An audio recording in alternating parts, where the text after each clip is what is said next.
question, quel est l'âge de poussée des premières dents?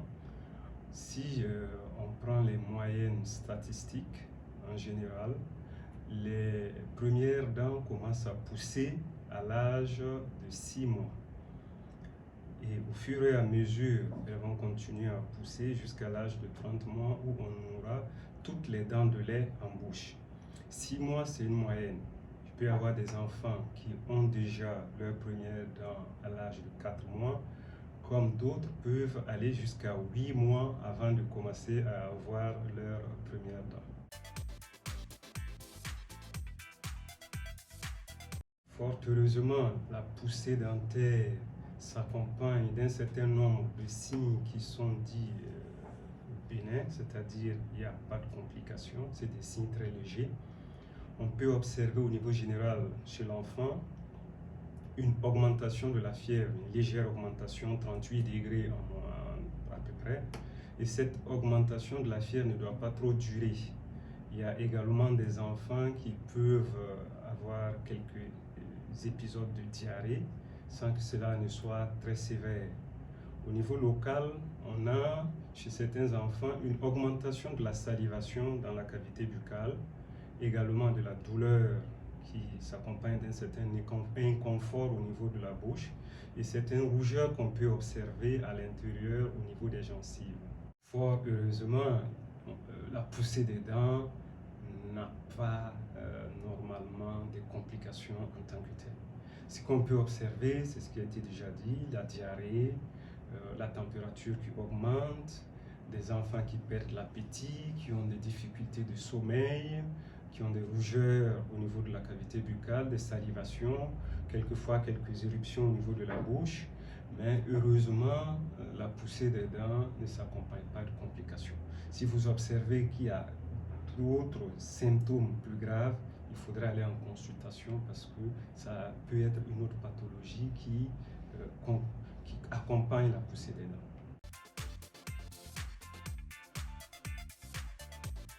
Oui, il y a toujours la possibilité de soulager les nourrissons qui ont ces sensations désagréables. Ça commencerait déjà par avoir une attitude assez compatissante avec l'enfant, l'aider à surmonter cette épreuve, parce que la poussée des dents, c'est quand même un peu difficile, mais ce n'est pas quelque chose qui a une gravité. Ce qui peut être fait chez les enfants, il y a des anneaux en caoutchouc en pharmacie qui peuvent aider les enfants, qui peuvent mâchonner pour calmer un peu la douleur au niveau des gencives. Et également, quand vous sentez que ça va un peu loin en termes d'inconfort, c'est toujours bien de consulter un professionnel de santé. Ils sont nombreux, les pédiatres, les professionnels de santé bucco-dentaire, qui peuvent apporter des conseils à ces niveaux. Il existe en pharmacie des gels qui peuvent soulager les gencives, également des médicaments, mais ça relève d'une consultation médicale. Quand c'est des médicaments, surtout chez les enfants, c'est bien d'éviter l'automédication. Il faut toujours avoir un professionnel de santé qui va vous orienter.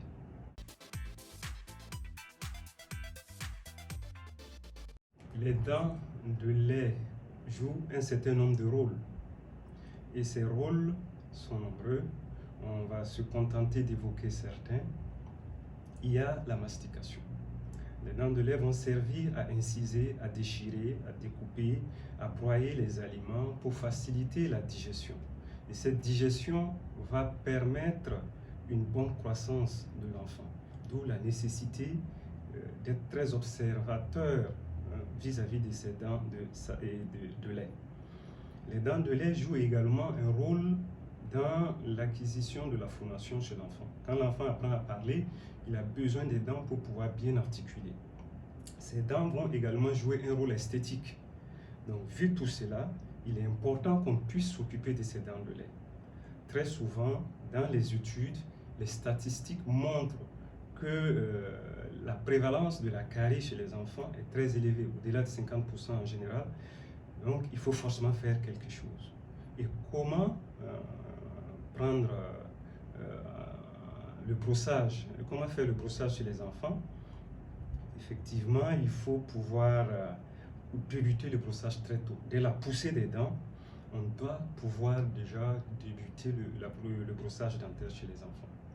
Le brossage dentaire chez les enfants nécessite des brosses très souples, des brosses à dents très souples qui ne vont pas agresser la gencive, et il ne faut pas se précipiter et puis mettre des dentifrices chez les enfants. Chez les tout petits, une brosse très souple avec de l'eau suffit largement pour nettoyer les dents. En ce moment, on n'a pas encore besoin de mettre des adjuvants, puisque ces éléments chez l'enfant peuvent entraîner d'autres conséquences. L'enfant n'a pas encore acquis tous les réflexes pour cracher le dentifrice. Donc le dentifrice intervient plus tard, peut-être vers l'âge de 2 ans, 2 ans et demi, quand l'enfant aura acquis toutes ses facultés pour pouvoir cracher le dentifrice, rincer sa bouche correctement. En ce moment, on peut lui ajouter une petite quantité de dentifrice adaptée à son âge.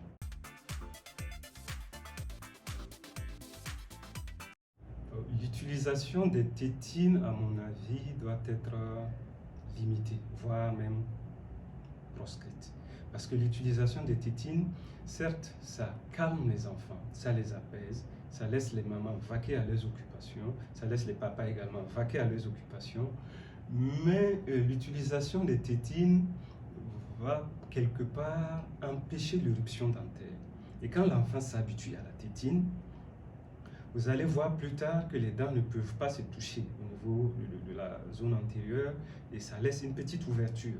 Et cette ouverture, plus tard, l'enfant, même s'il arrive à se passer de la tétine, va continuer à entretenir cette ouverture avec la langue ou remplacer la tétine avec le doigt. Et nous savons très bien que le doigt va plus tard entraîner une déformation des mâchoires si cela continue. Donc l'utilisation des tétines, si on peut vraiment s'en passer, c'est bien.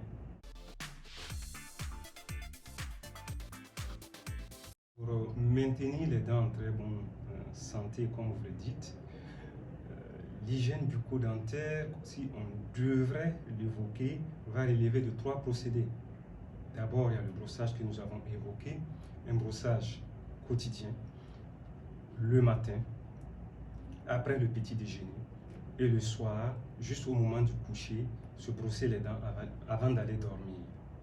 En plus de ce brossage 2 fois par jour, il y a également la notion d'hygiène alimentaire qu'il faut ajouter. Hygiène alimentaire, c'est-à-dire une hygiène équilibrée, où vous allez avoir au niveau de l'alimentation pas beaucoup de sucreries. Parce que malheureusement chez les enfants, ils adorent tout ce qui est bonbon, tout ce qui est jus, et c'est souvent très sucré. Et ces sucreries, comme on le sait, contiennent du sucre qui va être par la suite fermenté et entraîner une destruction des tissus. Donc, au niveau de l'alimentation, on pourra y ajouter des fruits, des légumes, des protéines, pour que l'enfant puisse avoir une alimentation équilibrée, moins riche en sucre. Les nutritionnistes sont bien placés pour donner des conseils à ce niveau-là. Ensuite, le troisième élément que je voudrais évoquer, c'est la visite chez les professionnels de santé bucco-dentaire ou chez le pédiatre pour avoir un avis concernant la conduite à tenir chez l'enfant.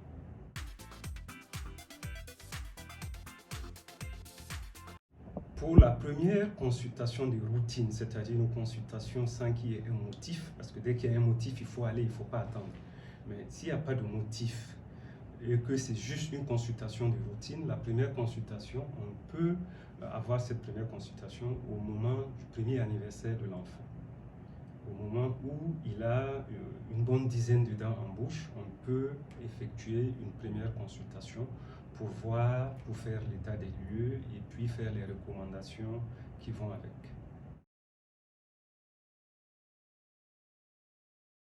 Merci à vous, merci beaucoup au Faso.net pour sa contribution à la promotion de la santé et particulièrement de la santé bucco-dentaire. Merci beaucoup.